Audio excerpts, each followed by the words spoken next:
ለስድስት ዓመት 6 ፕሮጀክቶችን ያስረከበው ቴምር ፕሮፐርቲስ በተመረጡ ሳይቶች ላይ እስከ 35% የሚደርስ እውነተኛ ቅናሽ እንካችሁ ብሏል። ቤተ መንግስትን ጎረቤት ባደረገችው አዋሬ ከባለ 1 እስከ ባለ 3 መኝታ በተለያየ የካሬ አማራጭ እየሸጥን ነው። 121 ካሬ ጠቅላላ ዋጋው 12,947,000 ብር፣ በቅድመ ክፍያ 2,589,400፣ 100% ለሚከፍሉ ደግሞ የ35% ቅናሽ ተደርጎ በ8.4 ሚሊዮን ብር። ባለ 3 መኝታ 150 ካሬ ጠቅላላ ዋጋው 16,050,000 ብር፣ ቅድመ ክፍያ 3,210,000 ብር፣ ሙሉ ለሚከፍሉ የ35% ቅናሽ ተደርጎ 10.4 ሚሊዮን ብር መግዛት ይችላሉ። የዲፕሎማቶች መኖሪያ በሆነችው ሳር ቤት ከአፍሪካ ህብረት በቅርብ ርቀት ላይ በምትገኘው ቡልጋሪያ ከስቱዲዮ እስከ ባለ 3 መኝታ ቤት በተለያየ ካሬ አማራጭ አቀርበናል። በተጨማሪም በገላንና በቡልጋሪያ ሳይቶቻችን ላይ በዘመናዊ የንግድ ሞሎቻችን ውስጥ የንግድ ሱቆችን ከቅድመ ክፍያ 500,000 ብር ጀምሮ ከ2.5 ሚሊዮን ብር ጠቅላላ ክፍያ ጋር እየሸጥን እንገኛለን። ይፍጠኑ። በ0910 47 38 79 ወይም በ0991 81 33 32 ላይ ሃሎ ይበሉን። ቴምር ፕሮፐርቲስ።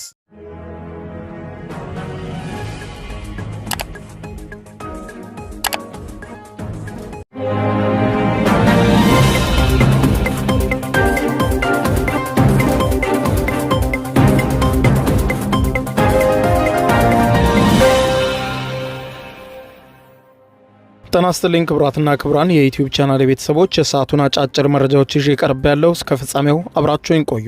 ክቡራን አድማጮች በዚህ ሰዓት የመረጃ ጊዜ ሁለት ያክል መረጃዎችን አስደምጣችኋለሁ። የመጀመሪያው መረጃ ጎረቤት ሶማሊያ አስደንጋጭ ነገር ሰምታለች። ይኸውም ለሶማሌላንድ እስራኤል የሰጠችውን የሀገርነት እውቅና አሜሪካ ልትደግመው እንደሆነ ተሰምቷል።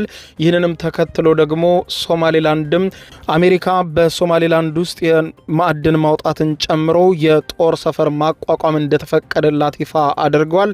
በምላሹም የሀገርነት እውቅና እንደሚጠበቅም ተገልጿል። ጉዳዩን አስመልክቶ በሰፊው በዝርዝር የማስደምጣችሁ መረጃ ይኖራል።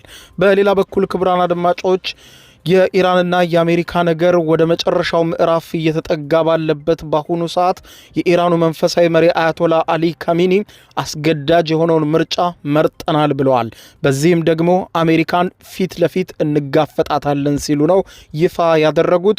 ወደ ኋላ የምንልበት ጉዳይ አይደለም፣ የአሜሪካን ውዴታ ሁሉም አንፈጽምም፣ ያሉንን ሁሉ አንቀበልም ያሉት አያቶላ አሊ ካሚኒ ፊት ለፊት አሜሪካን ተጋፍጠን ለዓለም ማን እንደሆነን እናሳያለን ብለዋል። ጉዳዩን አስመልክቶ ሰፊ ዘገባ አለው፣ አስደምጣችኋለሁ። እስከ ፍጻሜ ቆዩ። ዝርዝሩን አድምጡ ግብዣይ ነው። ወደ መረጃዎቹ አለፍኩ፣ አብረን እንከታተለው።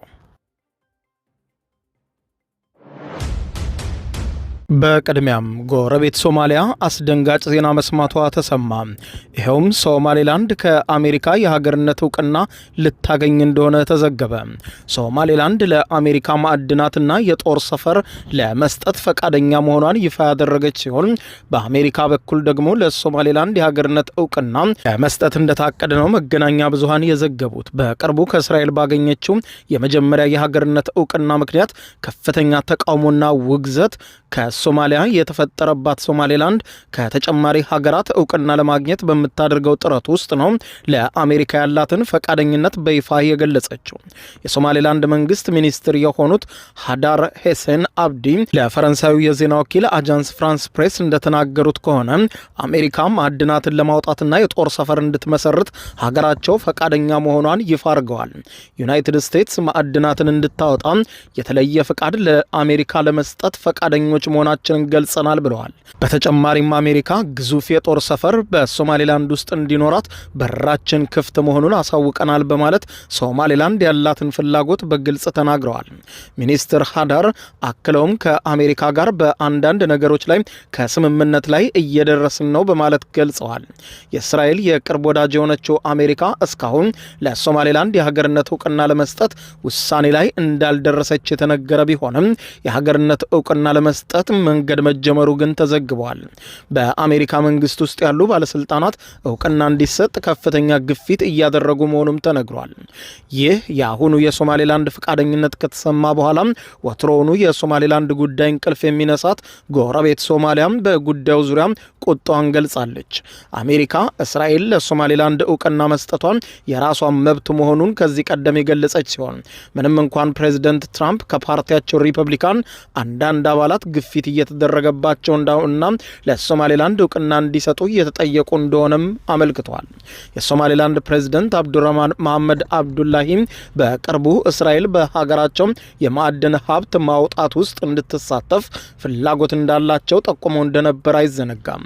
ምንም እንኳን በገለልተኛ ጥናት የተረጋገጠ ባይሆንም ሶማሌላንድ በአሁኑ ወቅት በዓለም ላይ ተፈላጊ ከሆኑት መካከል በሊቲየም፣ በኮልተን እንዲሁም በሌሎች ማዕድናት የበለጸጎች መሆኗ ይነገራል። በተመሳሳይ የሶማሌላንዱ ሚኒስትር ሃዳር ሁሴን አብዲ እስራኤልም በሶማሌላንድ ውስጥ ወታደራዊ የጦር ሰፈር የምትመሰርትበት እድል ሊኖር እንደሚችልም ጠቁመዋል። እስራኤል ባለፈው ታህሳስ ለሶማሌላንድ የመጀመሪያ ሀገርነት እውቅና መስጠቷን ተከትሎ ሶማሊያ ቁጣዋን ስትገልጽ ቆይታለች። የሶማሊያው ፕሬዝደንት በተደጋጋሚ በሶማሌላንድና በእስራኤል መካከል የጦር ሰፈር የመክፈት ስምምነት መደረሱን በግልጽ ሲከሱ ነበር። ሶማሌላንድ በእስራኤል ላይ ተደጋጋሚ ጥቃቶችን በሚሰነዝሩት የሀውቲ ኃይሎችን ከሚቆጣጠሯት የመን ባሻገር በኤደን ባህረ ሰላጤ ላይ የምትገኝ ሲሆን ለአሜሪካና ለእስራኤል ወታደራዊ እንቅስቃሴ ቁልፍ ቦታ ሆና ስትታሰብ ኖራለች። ሚኒስትሩ በተጨማሪም ከሶማሊያ ጋር መጠነ ሰፊ ወታደራዊና ምጣኔ ሀብታዊ ትብብር እያደረገች ያለችውን ቱርክ በማንሳት የሚጠበቅበትን የሚያከናውን መንግስት የላትም ከሚሏት ከሶማሊያ ይልቅ ከኛ ጋር መነጋገር አለባቸው ሲሉም ተናግረዋል። ከ30 ዓመታት በላይ በማንም እውቅና ያላገኘች ነፃ መንግስት የመሰረተችው ሶማሌላንድ እንደ ግዛቷ አካል የምትቆጥራት ሶማሊያን የእስራኤልን እውቅና ተከትሎ ጠንካራ ተቃውሞ በተለያየ መንገድ ብታሰማም ይሄ ነው ያለ የጎላ ነገር መፍጠር አልቻለችም። የሶማሊያው ፕሬዝደንት ሐሰን ሼህ መሐመድ እስራኤል የሰጠችውን እውቅና በሶማሊያ ሉዓላዊነት ላይ የተፈጸመ ከባድ ጥሰት አድርገው ቆጥረውታል። አውግዘው ውሳኔውንም ለዓለምና ለቀጠናዊ ደህንነት እጅግ ለመረጋጋቱም እጅግ አደገኛ ሲሉ ፈርጀውታል። ነገር ግን በዓለም አቀፍ ተቋማት ደብዳቤ ቢጽፉም ይሄ ነው የሚባል መፍትሄ አላገኙም።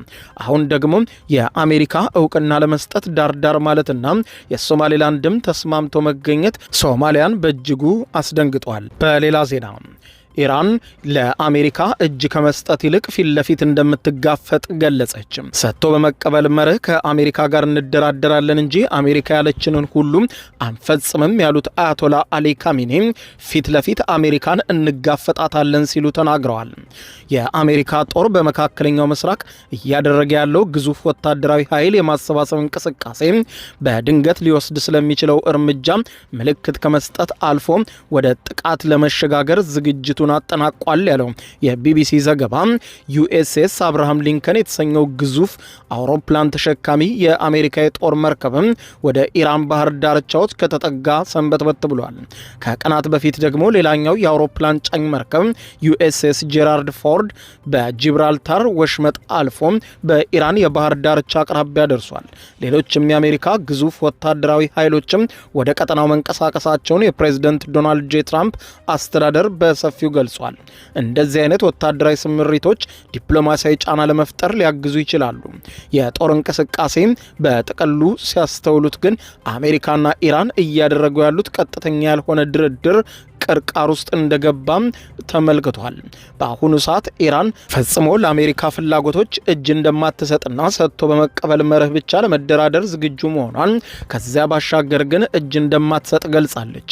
ይህንን ተከትሎ ታዲያ ተንታኞች እንደሚሉት ከአሜሪካ ፍላጎቶች መካከል ኢራን ዩራኒየም የማበልጸግ ተግባሯን እንድታቆም ማድረግና የባላስቲክ ሚሳይሎቿን የሚወነጨፉበትን ርቀት ለእስራኤል ስጋት በማይሆን መልኩ እንዲቀነስ ማድረግ የሚሉት የአሜሪካ ፍላጎቶችን ፈጽሞ የምትቀበለው አይደለም።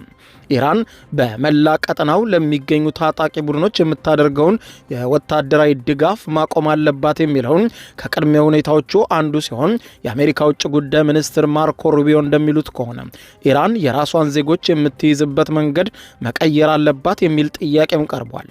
ለኢራን አመራሮች እነዚህ ጥያቄዎች እምብዛም አስፈላጊ ያልሆኑ ፖሊሲዎች አይደሉም ይላሉ።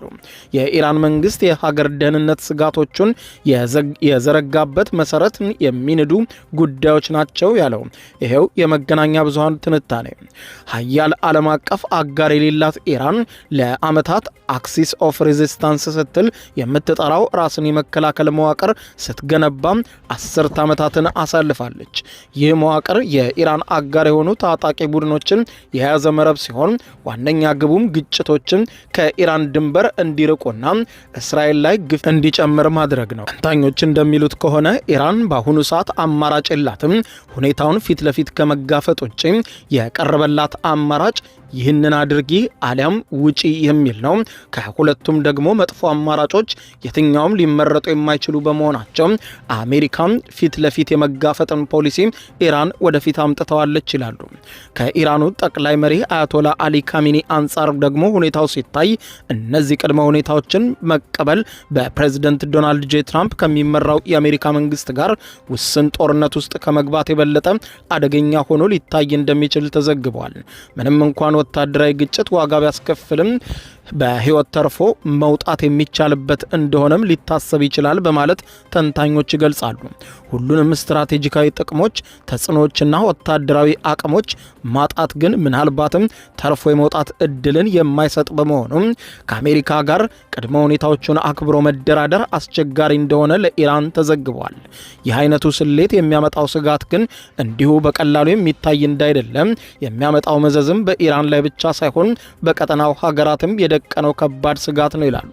ጠቅላይ መሪው አያቶላ አሊ ካሚኒ የሚገደሉ ከሆነ ለ3 አስርት ዓመታት የዘለቀው አገዛዝ እንዲያበቃ ብቻ አያደርግም፣ ሌላ መሪ ወደ ስልጣን የሚመጣበት ሂደት እንዲናጋ ሊያደርግም ጭምር ይችላል። በተለይም በአብዮታዊ ዘብና በሌሎችም የደህንነት ተቋማት ላይ የሚፈጸሙ ጥቃቶች በኢራን ታሪክ እጅግ ደም አፋሳሽና አስከፊ በሆነ እርምጃ ገና በቅርቡ ቁጥጥሩን መልሶ ያጠናከረውን የጸጥታ መዋቅርም ሊያዳክም ይችላል። ባለፉት ሳምንታት የኢራን ጎዳናዎችን አጥለቅልቀው የነበሩና በተወሰደባቸው አስከፊ እርምጃ ምክንያት ብቻ ተቃውሟቸውን የገቱት ሰልፈኞች አሁንም ቅሬታቸውን በማሰማት ወደ አደባባይ የመውጣት አዝማሚያ ላይ ናቸው። ይሁን እንጂ በአሁኑ ሰዓት አሜሪካ ጥቃቷን የምትከፍት ከሆነ በቀጠናው ባሉ ሀገራት ሁሉም አደጋ እንደሚደቀንና የኢራን መንግስትም ሁለት ብቸኛ አማራጮች ይኖሩታል። የመጀመሪያው ያለ ቅድመ ሁኔታም የአሜሪካንና የእስራኤልን ውዴታ መቀበል ሲሆን፣ ሁለተኛው ግን አያቶላ አሊ ካሚኒ ቃል በቃል እንደተናገሩት የአሜሪካን የጦር መርከቦች በባህር ላይ ሲሰምጡ ታያቸዋላችሁ እንዳሉት ፊት ለፊት መጋፈጥ ነው። አሁን አያቶላ ምሽቱን በሰጡት መግለጫ ሁለተኛውን ምርጫ የመረጡ ይመስላል። በመግለጫቸው እንዳሉት አሜሪካን ፊት ለፊት እንጋፈጣታለን እንጂ ሌላ አማራጭ የለንም ሲሉ ቃል በቃል ተናግረዋል። ባለፈው ዓመት ከእስራኤል ጋር በተደረገው የ12 ቀናቱ ጦርነት በኢራን የእዝ ሰንሰለትና ወታደራዊ መሰረተ ልማት ላይ ያሉትን ከፍተኛ ተጋላጮች ይፋ ወጥተው ነበር። በተጨማሪም ግን እንዴት ራስን ከሁኔታዎች ጋር ማጣጣም፣ ጥቃቶችን መቋቋምና ራስን መልሶ ማደራጀትና ምላሽ መስጠት እንደሚቻልም ኢራን በድጋሚ ከጥቃቱ በኋላ አሳይታለች። ተንታኞች እንደሚሉትም የአሜሪካው ፕሬዝደንት ዶናልድ ጄ ትራምፕ በቬንዙዌላ እንዳደረጉት ቀላል ነገር ሁሉም በኢራን ውስጥ የሚሆን ነገር የለም በማለት ይገልጻሉ። ኢራን እንደ ቬንዙዌላ አይደለችም። ጥንካሬዋ እጅግ የሰፋና ኃያል ነው። በዚህም ቀጠናውን ብቻ ሳይሆን መላው የዓለምን ኢኮኖሚ የሚያናጋ ከባድና የተራዘመ ግጭት ሊሆን ይችላልም ሲሉ እያስጠነቀቁ ይገኛሉ። የሆነ ሆኖ አሜሪካ ጥቃቷን ለመክፈት አስፈላጊ ነው ያለችውን መሳሪያ ሁሉ በኢራን ባህር ዳርቻ ደርድራ ተኩሱ የሚለውን የፕሬዝዳንቷን ትዕዛዝ እየጠበቀች እንደሆነ በተደጋጋሚ አሜሪካ መግለጿ አይዘነጋም። ክቡራን አድማጮች ለሰዓቱ ያስኩላቸው አጫጭር መረጃዎች የሰማችኋቸው ናቸው። ከሰዓታት በኋላ በሌላ መረጃ ተመልሰን እስከምንገናኝ በያለንበት የዓለም ዳር ቸር እንቆይ።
የዩቲዩብ የስኬት ሚስጥሮችን በዝርዝር የያዘው የአቤል ብርሃኑ የወይኗ ልጅ መጽሐፍ ሁለተኛ እትም በገበያ ላይ። ዩቲዩብ ለመጀመር በአጭር ጊዜ ስኬትን ለመቀዳጀት አስበዋል? ዩቲዩብ ብጀምር ስንት ብር አገኘሁም ብሎ አስበዋል? እንግዲያውስ በዩቲዩብ 2 የወርቅ 3 የብር ሽልማቶችን ያገኘው የአቤል ብርሃኑ የወይኗ ልጅ የዩቲዩብ ሚስጥሮች መጽሐፍ በዝርዝር ሁሉንም ያብራራሉታል። ዛሬውኑ ገዝተው ህልሞን እውን የሚያደርጉበትን የዩቲዩብ የስኬት መንገድ ይጀምሩ። በሀገር ቤት አከፋፋይ አዲስ አበባ ሜክሲኮ ኮሜርስ መጽሐፍት መደብር። በውጭ ሀገራት ለምትገኙ ከአማዞን ላይ ብታዙ በቀናት ውስጥ ደጁ ይደርሳል። የአማዞን ሊንኩን እዚህ ቪዲዮ ኮሜንት ላይ ያገኙታል። የዩቲዩብ ሚስጥሮች፣ ዘመኑ ጋር ተፈላጊ መጽሐፍ። 6 ዓመት 6 ፕሮጀክቶችን ያስረከበው ቴምር ፕሮፐርቲስ በተመረጡ ሳይቶች ላይ እስከ 35% የሚደርስ እውነተኛ ቅናሽ እንካችሁ ብሏል። ቤተ መንግስትን ጎረቤት ባደረገችው አቧሬ ከባለ 1 እስከ ባለ 3 መኝታ በተለያየ የካሬ አማራጭ እየሸጥን ነው። 121 ካሬ ጠቅላላ ዋጋው 12,947,000 ብር፣ በቅድመ ክፍያ 2,589,400፣ 100% ለሚከፍሉ ደግሞ የ35% ቅናሽ ተደርጎ በ8.4 ሚሊዮን ብር ባለ 3 መኝታ 150 ካሬ ጠቅላላ ዋጋው 16,050,000 ብር፣ ቅድመ ክፍያ 3,210,000 ብር፣ ሙሉ ለሚከፍሉ የ35% ቅናሽ ተደርጎ 10.4 ሚሊዮን ብር መግዛት ይችላሉ። የዲፕሎማቶች መኖሪያ በሆነችው ሳር ቤት ከአፍሪካ ህብረት በቅርብ ርቀት ላይ በምትገኘው ቡልጋሪያ ከስቱዲዮ እስከ ባለ 3 መኝታ ቤት በተለያየ ካሬ አማራጭ አቀርበናል። በተጨማሪም በገላንና በቡልጋሪያ ሳይቶቻችን ላይ በዘመናዊ የንግድ ሞሎቻችን ውስጥ የንግድ ሱቆችን ከቅድመ ክፍያ 500,000 ብር ጀምሮ ከ2.5 ሚሊዮን ብር ጠቅላላ ክፍያ ጋር እየሸጥን እንገኛለን። ይፍጠኑ። በ0910 47 38 79 ወይም በ0991 81 33 32 ላይ ሃሎ ይበሉን። ቴምር Properties